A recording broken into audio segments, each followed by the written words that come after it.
Divide 7,689 divided by 17. Well, if we're going to have a two-digit divisor, we need to ask ourselves how many times 17 goes into that four-digit number right there. So we're going to do this two digits at a time. So how many times does 17 go into 76?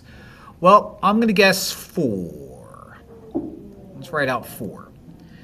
Now, I'm going to do 4 times 17. I don't know what 4 times 17 is, so I'm going to write it over here and do the old traditional multiplication.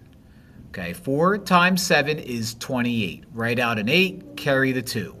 4 times 1 is 4. 4 plus 2 is 6, so I get 68. Now we subtract.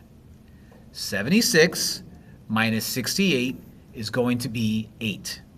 So drop down the 8 and drop down the next number, which is also 8. Then we repeat the process. How many times does 17 go into 88? Well, let's try 5. So I don't know what 17 times 5 is, so let's go over here and do that too. 17 times 5. 5 times 7 is 35. Write out your 5. Carry over the 3. 5 times 1 is 5. 5 plus 3 is 8. And I get 85. Now we're going to subtract again. And when we subtract again, 88 minus 85 is 3. Drop down your 9, and we repeat the process one more time. 17 goes into 39 how many times? How about twice? And I could do this in my brain. 2 times 17 is 34. Now we subtract.